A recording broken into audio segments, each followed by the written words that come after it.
Thank you very much, Mark, and it's a pleasure to be here today.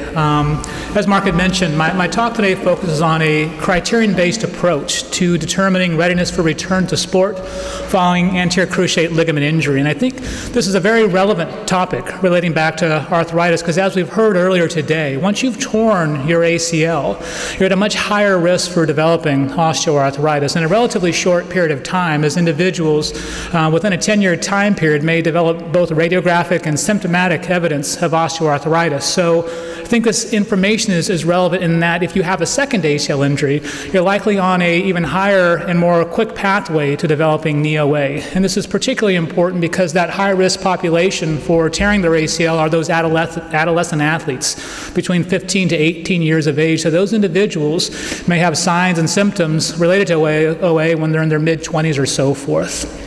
So what I'd like to touch on today are kind of key three objectives. I'll first start off by just reviewing and discussing some of the recent research out there that talks about what is the current state of return to sport decision-making criteria that has been reported in the literature following an ACL reconstruction process. I'll then go through and describe what are some of the re-injury risk factors as well as common neuromuscular deficits that we oftentimes see in individuals after they've had ACL reconstruction, went through rehabilitation, and are nearing that return to sport phase of the rehabilitation process.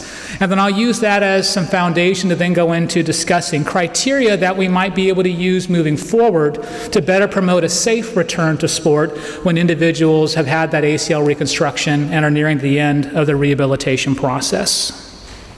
So first off, I'd like to just give an overview of a nice systematic review that was published about 3 years ago or so, looking at a wide variety of different studies that have looked at return to play testing criteria. So in this particular systematic review, they reviewed nearly 90 studies that had some type of functional performance testing that was involved with their particular research study. And what they did is they described what were the most commonly utilized functional performance measures that were being reported in the scientific literature to help guide the return to sport decision-making process. Some of the things that they noted is that time seems to be one of the most common things reported, where most individuals, when they were around 6 months, would do some type of functional testing to determine were they ready to return to sport. So time is a commonly utilized criteria, 6 months being the most common time period when people get ready to return to sport. Probably the most common functional performance test being done was some type of hop performance. There are many different types of hop tests that are commonly done: single leg hops for maximal distance, triple leg hops on a single leg. Sometimes they may cross over a line from one side to the other, but some type of hop performance test for distance is probably the most commonly used functional measure. And then after that, strength tests. Quadriceps being the most commonly tested muscle, hamstrings being the second most commonly tested muscle. And for criteria for both the hop and the quadricep or muscle strength test, using a value of being at least 90% symmetrical with the uninvolved limb, referred to as that limb symmetry index, that's the most commonly used passing criteria for either hop tests, strength tests, or other types of tests that may be used less frequently in the scientific literature. So there's many studies out there that utilize some combination or a single type of functional performance tests. But the question is, do these really help in promoting a safe return to sport? So to start off, what I'd like to do is just provide an operational definition for what I consider a safe return to sport. After you've torn your ACL, you're never going to go back to sport with a 0 probability of having another type of injury. But perhaps the best that we can do in providing a safe return to sport is when we can return that person back to play where their chance of having a re-injury will be equal to their chance of having that primary injury, because there's always going to be some inherent risk to participating in any type of sport out there. So if we use that as a definition, where you're at least as likely to have a secondary injury as you are a primary injury, what does the data say in terms of our ability to promote a safe return to sport? Well, this is a series of studies that have been published within the last 3 to 5 years that are looking at secondary injury rates in those individuals who've had an ACL tear, subsequent reconstruction and rehabilitation, and then ultimately went on to return to sport. And you'll see some really interesting similarities in terms of the findings. Even though these are very different populations, very different types of sporting backgrounds, we see that roughly on average about 30% of the individuals who return to sport after an ACL reconstruction have a secondary ACL injury to the same side where they might rupture the graft that was put in place, or to the contralateral side, the quote-unquote healthy limb, after they return to sport. The other thing to point out about these data is that these are all based on about a 2 to 3 year follow-up time period after ACL reconstruction. So these aren't 5 to 10 year outcomes. These are just a 2 to 3 year window of time, and we're seeing relatively high secondary injury rates, on average around 30%.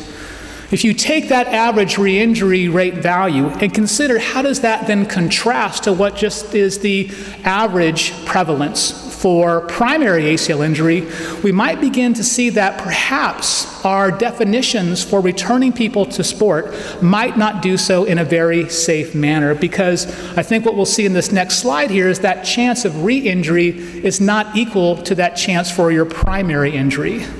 This is some data that our group had published in the American Journal of Sports Medicine last year, where we looked at a nationally representative sample of both high school and college level male and female athletes. So we had over 25,000 individuals that were involved in this particular sample. And what we found was that for female athletes, regardless of sport, just under 2% of those individuals would go on to suffer an ACL tear. In males, it was lower, less than 1%. 0.77% of those individuals would go on to suffer an ACL tear. So overall, just over 1% of high school and college level athletes have some type of an ACL injury during their playing career.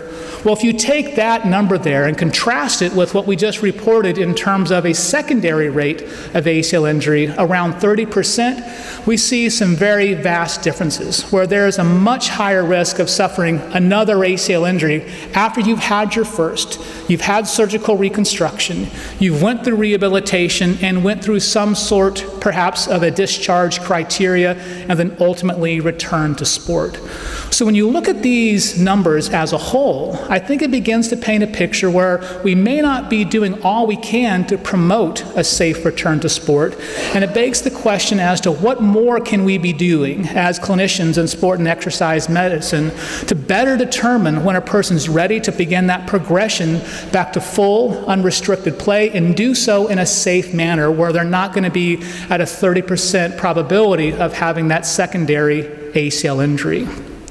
So to better understand some of the things that we can do, I think we can use our literature out there to help guide some of our future directions for better promoting a safe return to sport. This is a nice study that was published in BASEM this past year by Grindam et al., where they looked at individuals after an ACL reconstruction and rehabilitation process who were returning to sport. And what they found was that about 74 of the individuals out of a cohort of just over 100 went back and returned to level 1 sports that involved landing and cutting sorts of activities.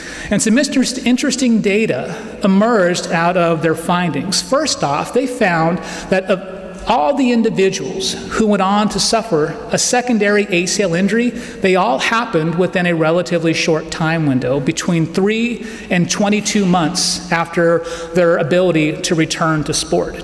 Interestingly, nearly half of all the secondary ACL injuries, 45.5%, occurred within a very short time window of return to sport, just within 2 months after allowing them to go back to unrestricted participation.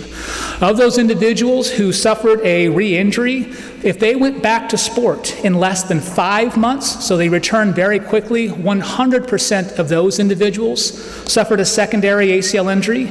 If they delayed that to up to 9 months, only about 40% of individuals suffered a secondary ACL injury. And if they extended their time to return to sport beyond 9 months, about 20%, 19.4 to be exact, suffered a secondary ACL injury. So one of the interesting things that we learned from the Grindam study is that if you delay return to sport by 1 month for up to a 9-month period of time, for each month you delay that return to sport, there's a 51% decrease in the chance for re-injury up to that 9-month window. Beyond 9 months, there doesn't seem to be much more of a protective effect, suggesting that time may have some benefit for reducing that risk of a secondary injury up to 9 months. However, time by itself, just by waiting 2 or 3 months longer for 9 or 10 months, may not be sufficient for ensuring a safe return to sport, because even after 9 months, roughly about 20% of the individuals went on to have a secondary ACL tear, which is much higher than that 1.25% chance that we saw in our sort of nationally representative sample looking at high school and college athletes. So time is important, but it's not the only factor that we need to be considering for defining when it's safe to return to sport.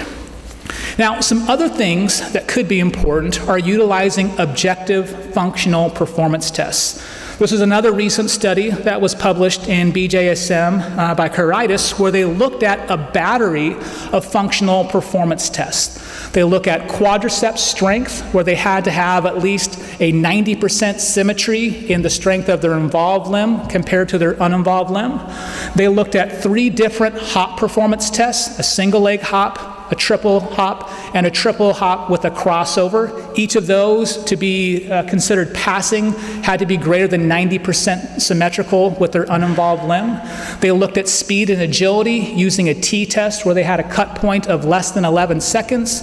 And they also then had to complete some specified on-field sport rehabilitation. So they used these as more objective discharge criteria to allow people to return to sport.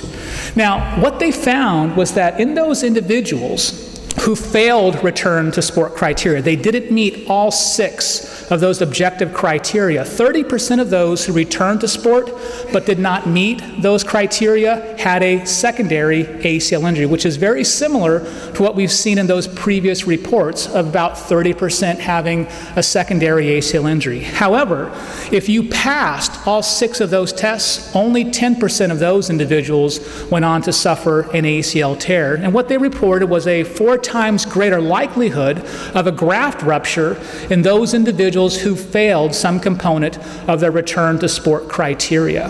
And interestingly, what they noted in some secondary analysis is that no one of those specific criteria that they measured was adequate by itself for identifying a high-risk individual. In fact, the only one variable that seemed to be somewhat helpful in identifying and associating with re-injury risk was looking at hamstring to quadriceps strength ratios. And those individuals who had a deficit in hamstring strength relative to their quadriceps seemed to be somewhat at higher risk for a graft rupture. But hop performance, the most commonly used functional performance test by itself, was not helpful for identifying that individual who would go on and have a secondary ACL tear. Now, going back to the Grindum study, they saw some also very similar results. In the Grindum study, they used 2 criteria for passing return to sport tests. They looked at quadriceps strength, having a limb symmetry index greater than 90%, and they looked at single leg triple hop performance of also greater than 90%. They found that of all the folks that they tested, 75% of their cohort, even though they were allowed to return to sport, did not meet the passing grades for these 2 simple tests of quad strength and hop performance.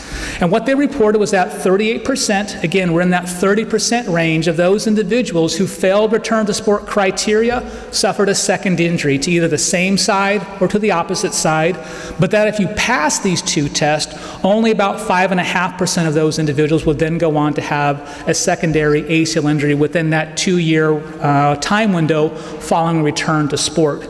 So overall, what they showed was that an 84% lower re-injury rate was present in those individuals who passed their return to sport testing criteria. And again, some similar things that we saw in the Carita study is that strength by itself seems to be an important factor. They reported that quadricep strength seems to be an important factor. But then again, hop performance by itself was not associated with the risk of re-injury down the road. So I think what we see from these studies here is that utilizing performance tests can be helpful, but there doesn't seem to be any one specific test that we can hang our hat on to truly identify that individual who's going to be at a heightened risk for a secondary injury. And I think what this suggests is that we need to have a more comprehensive battery approach to doing return to sport testing, because we can't just rely on strength, we can't just rely on hop performance or other sorts of neuromuscular deficits. So to help create a more comprehensive approach, I think we can look to the literature to try and identify what are the important neuromuscular characteristics that we should be testing as part of a comprehensive assessment battery. And if we can do that, hopefully what we can begin to do is sort of break this cycle of events in terms of individuals having a repeat injury, being prone to osteoarthritis, and perhaps having a secondary ACL injury, and starting the cycle all over again.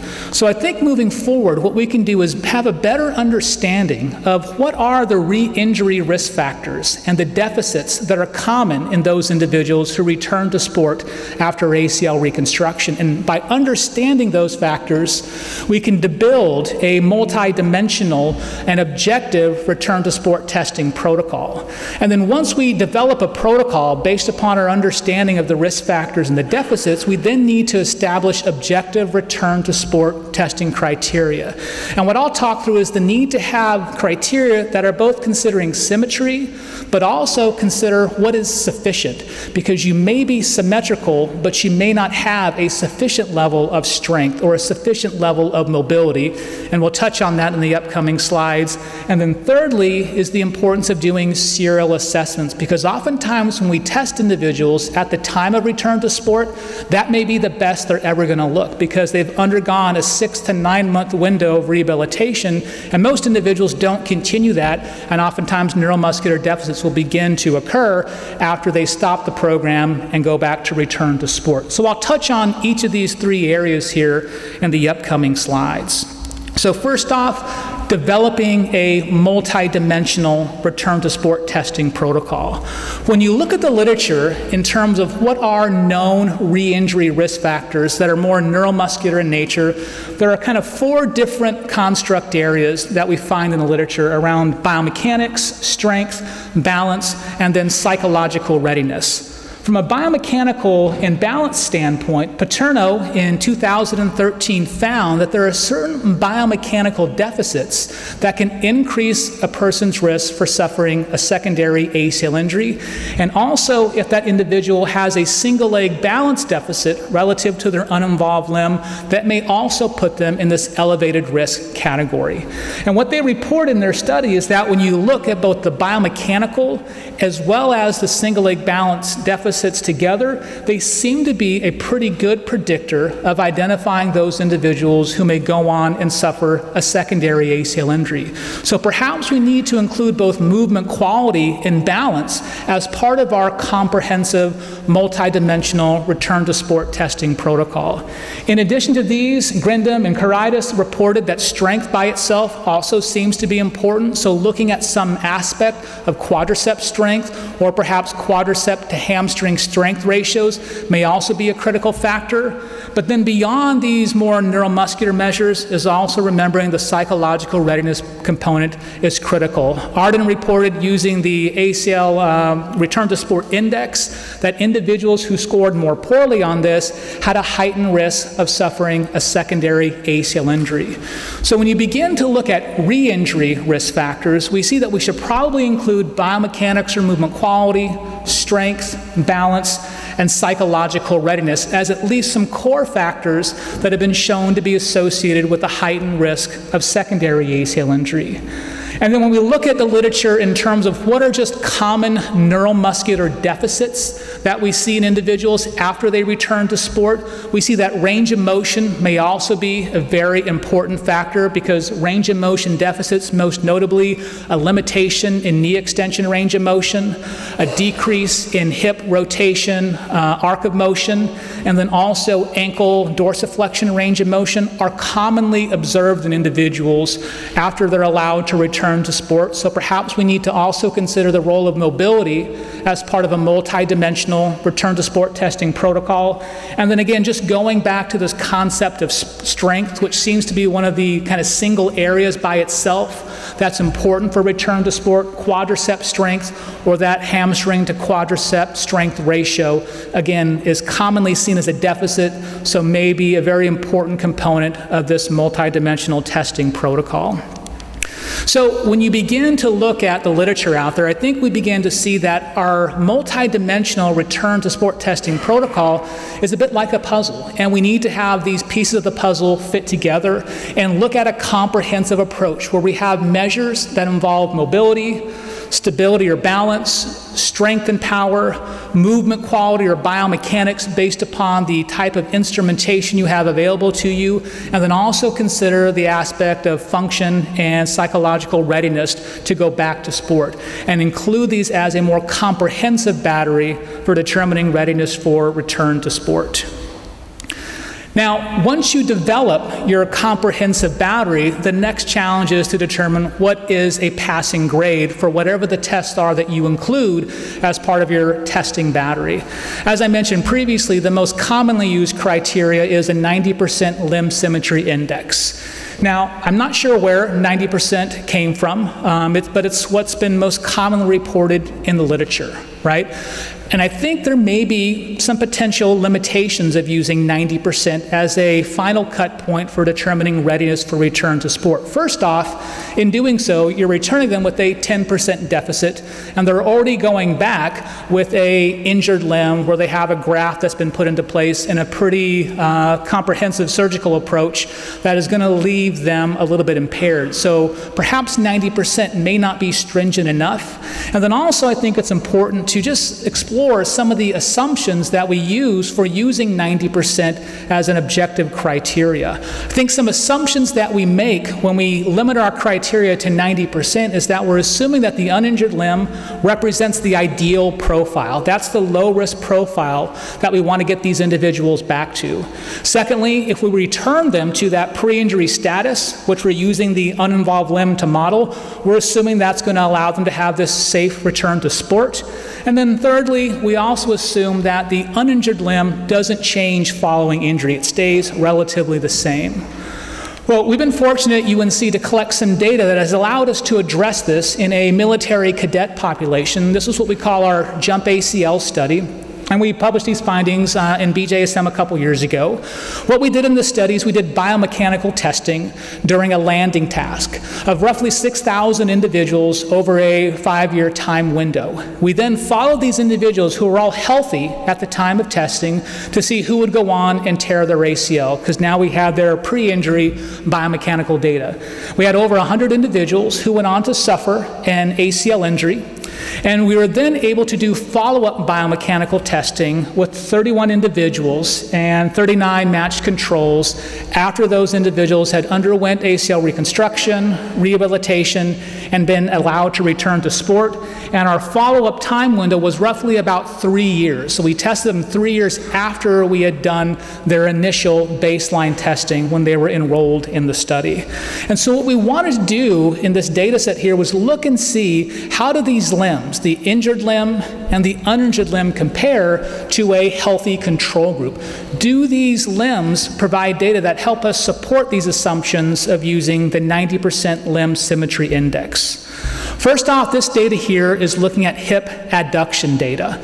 And so over to your left, up top, is the involved limb for those subjects who tore their ACL, and then down in the bottom left corner is their uninjured limb. The blue lines represent their biomechanical data at baseline when they were healthy. The red lines represent their data at follow-up, after reconstructive surgery and after being allowed to return to sport. And over here in the bottom right-hand corner are the healthy matched control subjects. So what we found for hip adduction data, when we looked at our ACL reconstructed group compared to the control group at baseline, we found that there was an increased amount of hip adduction at initial contact when they first landed from a jump in both their injured as well as their uninvolved limbs. So both limbs demonstrated differences from a biomechanical profile standpoint compared to the healthy control subjects. And then when we looked at the injured group from baseline to follow-up, we found that they increased their amount of hip adduction angle at initial contact, again in both the involved as well as the uninvolved limb, but there was no change in hip adduction motion for our healthy control subjects. This data here looks at your knee valgus varus alignment when landing from a jump, and we saw some similar findings. Now, we didn't see any differences between our healthy and our ACL injured groups in terms of their baseline knee valgus data, which is a little bit different than what has been previously reported, but we did see changes after injury. Specifically, what we observed was that there was an increased amount of knee valgus angle at peak, so the amount of peak motion that they displayed in both limbs, the involved and the uninvolved, at follow-up in comparison to a healthy control group, but there was no subsequent change in knee kinematics in the frontal plane for our healthy subjects. So our healthy subjects, their biomechanics stay relatively stable over this 3-year time window, but in the involved and the uninvolved limb for our ACL reconstructed groups, they're different to begin with from our healthy controls, and both limbs are changing over time. We saw a similar pattern when looking at their internal knee extension moment, which gives us a sense of how much load they're placing through that involved and the uninvolved limb. And what we noted is that in the involved limb, they were placing less knee extension moment on that limb, placing less load throughout it, and no changes were occurring in our healthy control group. So overall, what we saw in this particular cohort, which is one of the first studies to look at individuals before and after ACL injury, is that faulty biomechanics exist prior to injury, and they remain post-ACL injury, after reconstruction, and after return to sport, and they're there in both the involved as well as the uninvolved limb. And we think this data provides some insight in terms of using only symmetry as a cut point for determining a passing criteria for return to sport protocols. So if we go back to these assumptions here, the uninjured limb represents the ideal profile, being low risk. Well, we saw in this data from a biomechanical standpoint that both limbs were already different compared to healthy controls prior to injury. Well, the second assumption, returning to pre-injury status equals a safe status for return to sport. As I mentioned, there were already differences prior to injury, so if we return them to that state, we're returning them to a high-risk state to begin with. And then thirdly, the uninjured limb does not change, at least from a biomechanical standpoint. Both limbs are changing pretty drastically after injury and following return to sport. So I think that just focusing on symmetry alone as a return to sport criteria might be a bad goal, because deficiencies may have been present to begin with, and perhaps that's what set them up for injury. And perhaps a better goal is to change poor to good. But to do so, we need to have more objective criteria to determine what is sufficient if we're not going to use symmetry as our sole criteria for determining what is a passing grade. So to help with identifying what some of these sufficient criteria may be, we used some of our jump ACL data on a large sample to look at criteria we might use for both quadricep strength as well as movement quality. In movement quality, we utilize a very simple subjective assessment of a person's jump landing movement quality using a scoring rubric that we've developed called the landing error scoring system, where basically we have a rubric of various different movement deficiencies that a person may commit. The higher the score you have indicates more errors committed, thus indicating poor movement quality. So we were able to test on roughly about 5,500 healthy individuals, looking at their quadricep strength as well as their movement quality. These data here look at the quadriceps strength normative values for this population of individuals, and these on average are 18-year-olds and a sample of both males and females. If you look at their mean values, we find that for the males, their peak quadriceps strength was 2.4 Newton meters per kilogram. So that might give you some sense of a value for sufficiency we might shoot for if we're happy with just the 50th percentile from a strength standpoint. For our females, they were obviously significantly weaker than the males. Their mean value was about 1.8 Newton meters per kilogram. From a landing error scoring system standpoint, the average number of errors committed for males and females was roughly 5, and so that can give us some insight as to what the typical average value is. And so these are our percentiles, the 50th, 75th, 90th, and 95th, and we can use these to help devise some objective criteria for both strength as well as for movement quality and defining objective cut points for return to sport. If you wanted to have values for balance testing or triple hop, these are some other studies that have looked at these types of measures here using normative databases to give you a sense of the typical number of errors people commit during a balance testing protocol, as well as the typical distances hopped during a triple hop testing protocol. So you can use these to help define what is sufficient for your population. And I think moving forward, if we can use both sufficient as well as symmetric criteria as part of our return to sport testing protocol, we can begin to hopefully move the needle and more safely return people to sport, and then use these criteria across our multi-dimensional objective return to sport testing protocol, where we look at both sufficiency and symmetry. And so what we're doing now at the University of North Carolina is beginning to put together a checklist approach for each of these different areas, having both sufficient values for men and women and symmetry values that we're using to determine are they ready to return to sport, and then we'll look to see how does this help provide potentially better outcomes in these individuals who are returning to high-level sports following an ACL reconstruction and subsequent rehabilitation. And the last little piece here I'll go through real quickly is just to remember this is going to take time. The ability to meet these criteria in 6 months is extremely difficult. In one study, we looked at this and found that only 7% of individuals can meet these types of criteria within a 6-month time window. It's at least likely going to take more like 9 to 12 months to meet these criteria, and I think that's important to establish those expectations with your patients so they're not assuming that 6 months is when they'll be returning to sport. And then lastly, serial testing. As I mentioned, these things don't stick over time, so testing on a consistent basis is going to be necessary. We recommend perhaps looking at 3 to 6 month time windows after they return to sport, and use this sort of an S3 approach where you use sufficient criteria, symmetry criteria, and then also do return to sport testing serially to hopefully best determine when they're safe to return to sport. So these are just some of the key points, and I know we're running short on time, but I thank you very much for your attention, and we'll be happy to take any questions at the end of the session today.